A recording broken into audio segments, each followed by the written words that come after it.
Bom dia, pessoal. Bom dia a todos. Aguardando a professora Juliana Chani. Sejam todos bem-vindos para mais um encontro do Execução na Veia. Buenas, Enoque, meu amigo Enoque, Luciane Fogaça. Bom dia, bom dia. Buenas, Jane, grande Jane Cafeu. Aguardando a professora Juliana Chani. Vamos ver se hoje dá certo. Juliana Chani, Soraya Faltin. Buenas, Soraya Faltin. Vamos ver se hoje dá certo. Aceitei aqui, professora, não apareceu nada aí. Agora deu certo. Deu certo? Bom dia, professora, tudo em ordem? Bom dia. Meus parabéns pela entrevista, a malvada favorita. Do Falabella. Show de bola. Foi legal, né? Foi muito legal. Ele é bem divertido, Carlos Fabiano, só que era para chamar ele de Fabiano, eu chamo ele de Carlos. Acontece. Buenas, Rita. É ruim quando a pessoa tem dois nomes, porque parte das pessoas conhece por um nome, parte do outro, né? Sim, Eu tenho uma amiga que o nome dela é diferente. O nome dela é Jéssica Raíra. São dois nomes mesmo, né? Tipo Maria, alguma coisa.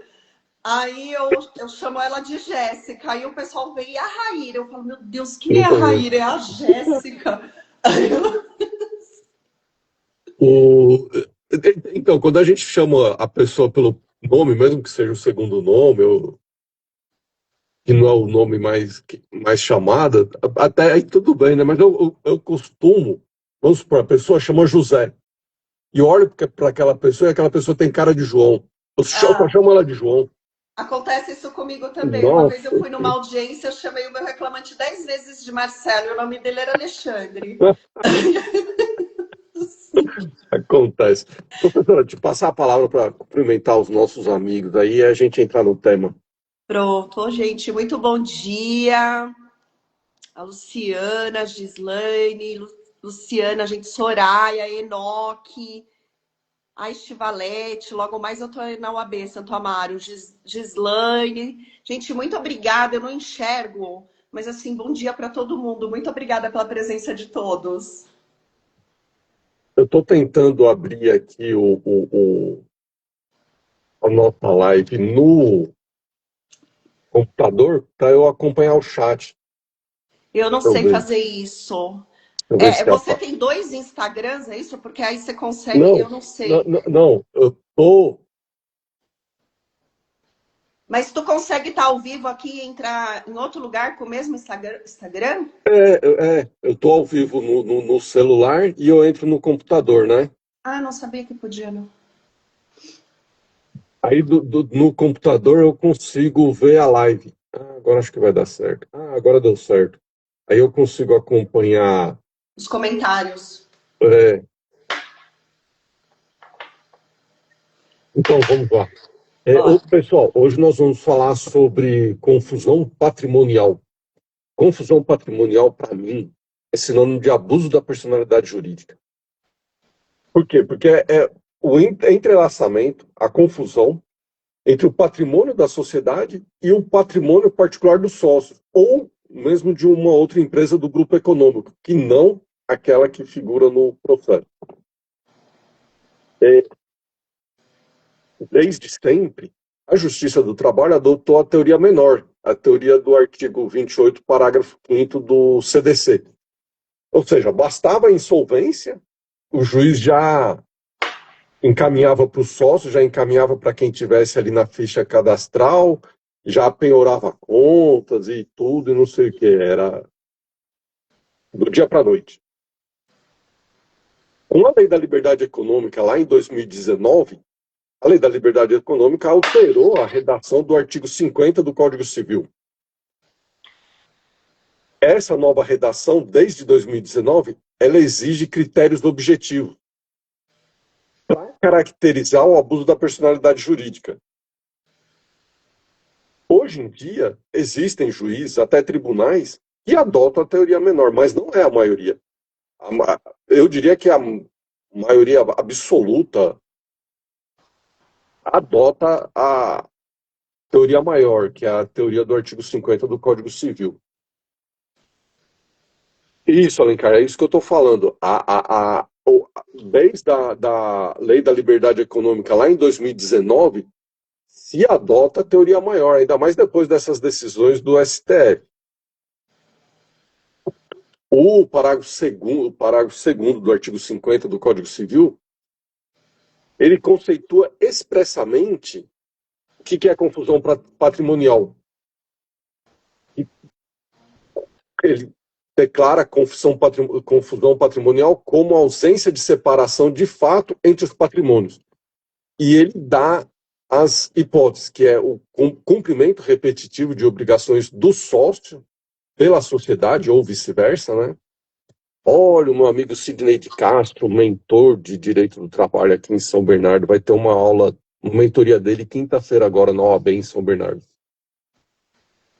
É o cumprimento repetitivo das obrigações do sócio, o sócio cumprindo obrigações da empresa ou a empresa cumprindo obrigações do sócio. É a transferência de ativos ou passivos sem contraprestação, sem saber de onde por que teve essa transferência, sem comprovar nada.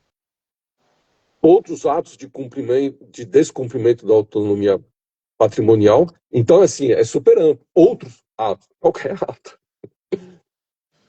Ou seja, o exequente ele tem que demonstrar efetivamente a confusão patrimonial. É um requisito obrigatório e indispensável. E quais as hipóteses? Quando quer incluir o sócio retirante no prazo do artigo 1003 do Código Civil, do artigo 10A da CLT, superior a 2 anos. Quando quer que seja reconhecido o grupo econômico, quando pretende a desconsideração inversa, e para superar blindagens. Quando a gente fala no artigo Buenas Anieri, quando a gente fala no artigo 10A da CLT, que é quando o sócio se retira no prazo, passou os 2 anos do prazo do artigo 10A da retirada do sócio, da averbação da retirada do sócio, né? O exequente ele tem que comprovar o quê? Que esse registro dessa alteração se deu apenas formalmente, apenas de fachada. Mas que ele continuou utilizando a estrutura da empresa, que ele continuou assinando pela empresa, que essa alteração foi apenas para ocultar bens, né? E o exequente ele tem que comprovar que o sócio retirante, mesmo depois de 2 anos da retirada, ele continuou gerindo a empresa, que ele se apresenta como dono. Aquela empresa ele deixou como uma casca vazia. Ele passou por nome de uma pessoa que não tem patrimônio, não tem nada. É aquele sócio laranja. Então, para atingir o sócio retirante após 2 anos, né, de acordo com o artigo 50, parágrafo 2º, tem que instalar o incidente de desconsideração da personalidade jurídica. Eu acredito, depois eu vou querer ouvir a professora Juliana, que é a pessoa que mais tem prática em execução no Brasil. Eu acredito que a melhor ferramenta é o CCS, através do Bacen, para comprovar que o sócio continuou cadastrado como procurador, como operador das contas, mesmo após 2 anos dessa retirada, né? E uma coisa que eu acho legal também é e-mails, porque às vezes esse sócio ele se retirou da empresa, mas ele continua utilizando, o Rodrigão aí, RG presente na área. O sócio se retirou da empresa, mesmo depois de 2 anos, mas ele continuou usando e-mails, redes sociais, né, da empresa. E uma dica que eu acho legal é o registro OIS. O OIS é WHOIS. Porque no registro, se a gente fizer a pesquisa no registro OIS, a gente consegue identificar quem é o responsável pela URL da empresa. E, além disso, o SIMBA também seria importante para analisar valores da empresa e para entrelaçar ali. Olha o grande honra, professor Leonardo Mourão, doutor Leonardo Mourão. O SIMBA serve para entrelaçar ali o repasse entre o sócio retirante e a empresa, ou a empresa e o sócio retirante, né? Mas, assim, eu vou deixar, acho que uns 5 julgados lá no grupo. Eu vou deixar um julgado que reconheceu a confusão patrimonial e determinou que, por conta da confusão patrimonial, a responsabilidade do sócio retirante ela é solidária. Eu vou deixar um outro que ficou comprovada a confusão patrimonial através de diversas obrigações da empresa que eram pagas pelo sócio. Tem um julgado que eu vou deixar também, que foi reconhecida a confusão patrimonial, porque uma empresa transferiu patrimônios para outra empresa sem comprovar se essa outra empresa comprou por quanto, da onde veio o pagamento, não sei o quê. Foi reconhecida essa transferência e essa confusão patrimonial foi reconhecida através de um IDPJ inverso. E eu vou deixar um julgado também que reconheceu que o sócio ele se retirou formalmente, mas continuou gerindo a empresa, né? Então, assim, é possível, todos esses julgados são importantes a gente analisar, porque eles mostram, né?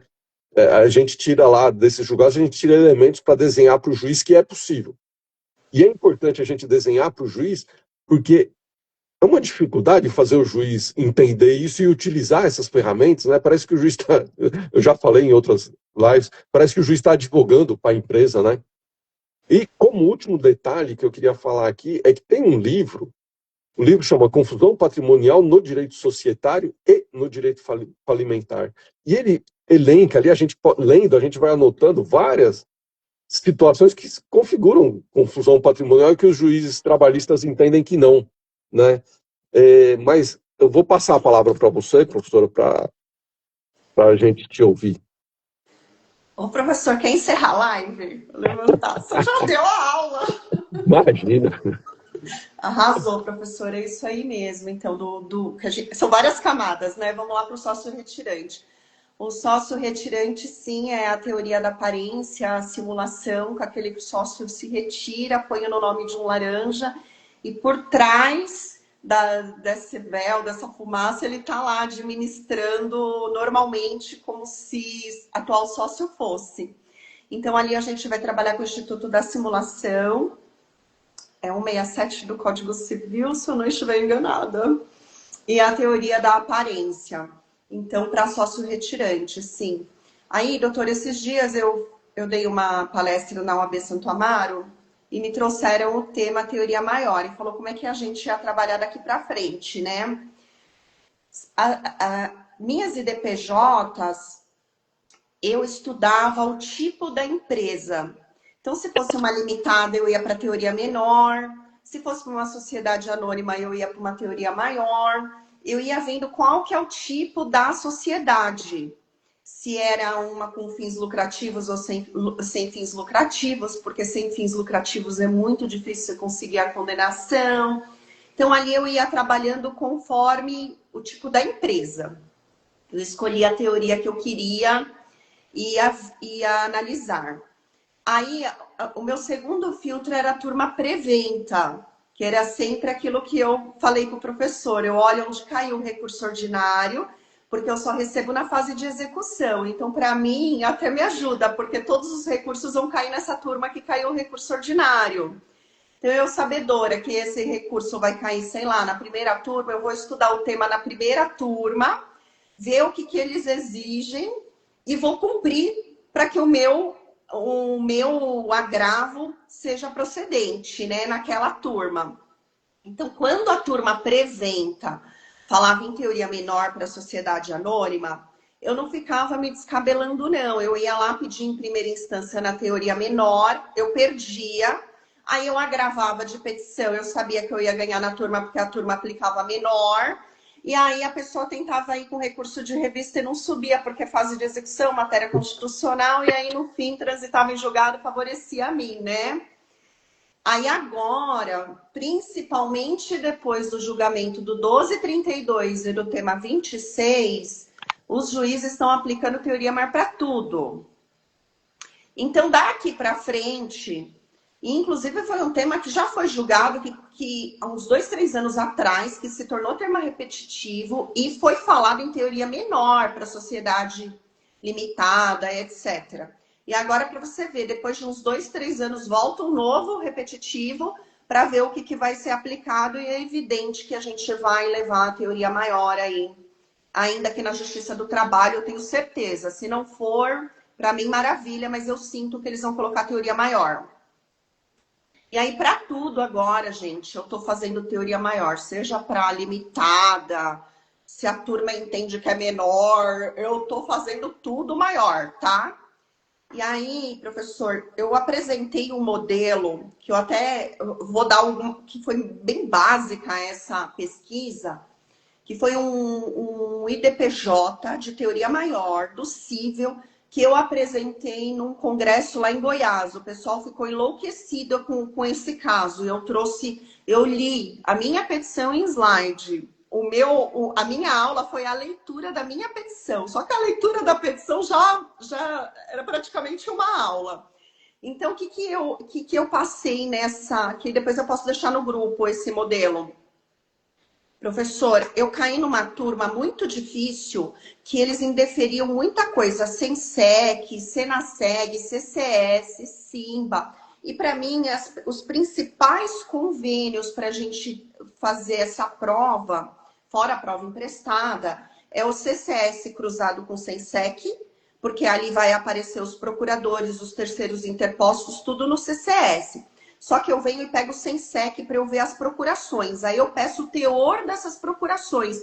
Porque às vezes a procuração, ali está o sócio. O resto é tudo laranja. Quando você vê os poderes, você fala, cara, é esse o sócio. O resto é tudo laranja, a teoria da aparência. Então eu gosto de cruzar muito o CCS com o Sensec. E aí, dependendo do que aparece no CCS, eu quero os extratos da conta e luto por um Simba. Então, eu acho que cruzando a gente faz uma prova incrível. Mas nesse processo eu peguei um fórum muito duro. A turma indeferia tudo, você agravava, tudo era interlocutório. Eu tive que trabalhar com prova emprestada. Aí eu fui para o Cível. Lembra que eu falo que na trabalhista, a última pessoa que o empresário deve é para o trabalhador. Ele vai fazer empréstimo lá no Cível, ele quebra primeiro lá no Cível. No Cível já está lotado de ação contra ele. Muitas vezes as execuções do cível é muito mais adiantada do que da trabalhista. Aí olha só o que eu encontrei. Era uma empresa de maquinários. Fazia colheita, era uma empresa que alugava maquinários para fazendeiros fazerem colheita. E era uma empresa assim que ela girava o ano inteiro, mas cada hora num estado, porque assim tem estado que a colheita é numa época, tem outra, e essa empresa era gigante, tá? Aí ela quebrou devendo inúmeros funcionários. Aí eu comecei a fazer pesquisa do sócio dessa empresa. Aí eu vi uma ação que uma empresa que aluga carro, uma empresa que aluga veículo, moveu contra esse sócio. Uma empresa que aluga carro moveu contra esse sócio, cobrando parcelas de aluguéis de carro. Aí eu fui ver quais eram os veículos, era tudo veículo de grande porte. Não era que o cara alugava lá uma Mercedes, uma HRV, sei lá, qualquer carro para ele andar aí na rua mensalmente. Era tudo carro de grande porte, era trator, colheitadeira, não sei, vários nomes assim que eu não sei, enfim. Eram veículos de grande porte. Aí, vamos pensar aqui, o que uma pessoa física quer com um veículo de grande porte, sabendo que a empresa dele exatamente trabalha com esses tipos de veículos, terceirizado para outros. Aí, o que eu peguei lá? Falou, a empresa, os veículos estavam todos com multa, não sei o quê, e aí comprovou com as multas. Quando o sócio veio contestar a ação, ele foi lá, contestou a ação e falou que as multas estavam pagas conforme recibo. O recibo pago por quem? Pela empresa. Eu falei, caramba, o veículo ele usa para a empresa. Não vai passear com uma colheitadeira. Ele tomou multa na pessoa física e pagou com a pessoa jurídica. Num único processo cível, eu consegui fazer toda essa prova e aí o rapaz me chamou para acordo, ou seja, eu não precisei de um convênio. Então, o que é importante para o advogado? Antes dele ficar enchendo o processo de pedido, uma estratégia de que fala, não, eu vou grão por grão ali para até eu atingir onde eu quero e fazer meu pedido para não dar errado.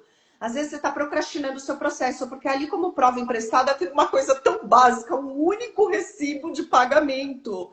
Deu confusão patrimonial, era um IDPJ cível, eu precisava de uma teoria maior, eu trouxe o sócio, arrebentou, deu acordo na hora, processo milionário. Então, assim, o conselho que eu dou para os advogados é lembre-se sempre da prova emprestada, que às vezes a gente está com tanta estratégia no nosso processo que nossos olhos só estão lá dentro. Mas é o que eu falo para todo mundo que trabalha comigo. O que tem dentro do nosso processo a gente sabe de cor e salteado, agora vai para os outros. É lá que a gente não sabe. Então, às vezes, fica só trabalhando dentro do processo, vocês estão limitados. Na verdade, a resposta está lá fora dos autos.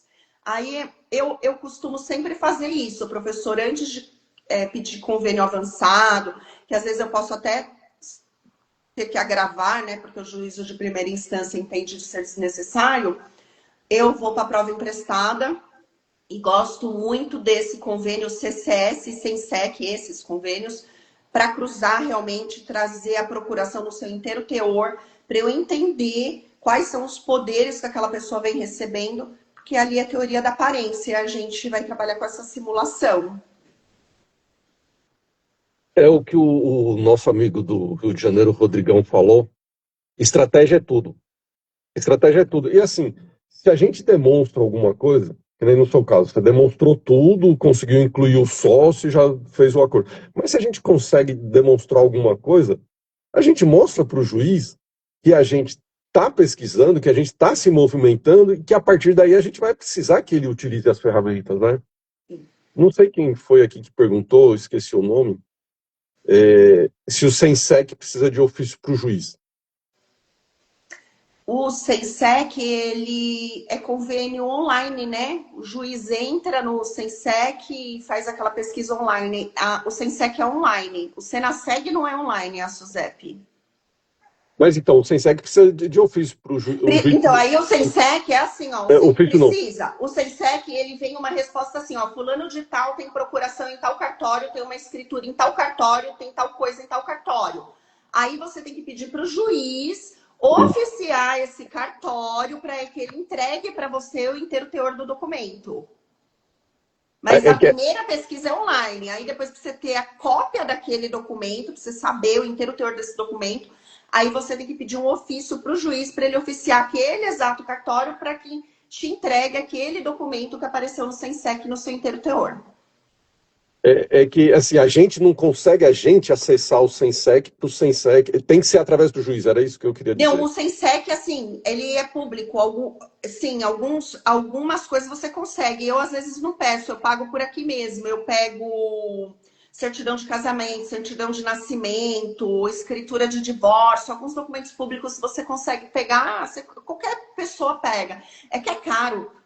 Então, assim, eu só faço esse investimento num processo milionário, porque eu não tenho tempo a perder, mas, assim, são pesquisas caras. O pessoal, para achar, custa R$70, mais ou menos, depende da pesquisa, porque tem mais caro.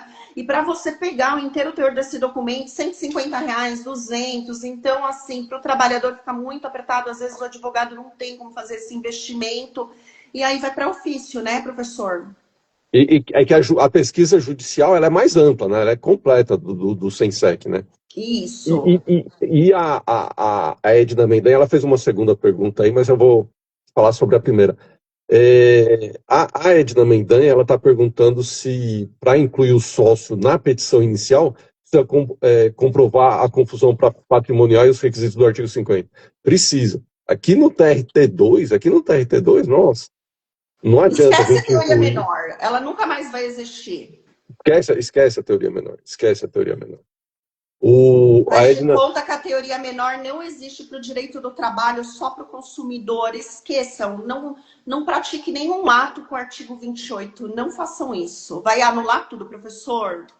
Posso contar uma? pode, claro. Ó, já passou do horário, mas daqui a pouco a gente vai ter que fazer live de 2 horas. É o seguinte, ó, eu tenho parceria com um advogado, com o Dr. Calcini. E aí eu peguei muitas ações de uma empresa de recuperação judicial. Aí, com o IDPJ, leilão designado. Com o IDPJ, teoria menor, leilão designado. Peguei em andamento. Aí, o que aconteceu? Leilão designado, eu falei, poxa, vou virar minha vida e agora eu vou ficar milionário. Eu ficava, vai dar certo. Ó a pirâmide aqui, ó. Nome na pirâmide, e assim vai. Aí, professor, o sócio entrou com uma exceção de pré-executividade. Alegou que a reclamada está em recuperação judicial, que o IDPJ dele foi processado em teoria menor, que ele havia sido revel, em todos, tá? Que ele havia sido revel e que teria que fazer o IDPJ em teoria maior, porque não atendeu o tema 26, que recuperação judicial tem que ser com teoria menor. Teoria maior, empresa em recuperação judicial, para você trazer o sócio tem que ser em teoria maior. E ele me anulou todos os processos. Que eles foram unificados, anulou tudo. Era o processo que ia virar minha vida, dos reclamantes, enfim. Professor, fala sério. Então, gente, teoria maior para tudo. Teoria maior. Vocês não passarem pelo que eu passei. Olha, tudo que dá de negativo para mim, eu não tenho vergonha de trazer para vocês, não. Então, por favor, não passem pelo que passei. Agora eu vou ter que fazer 40 IDPJs de teoria maior.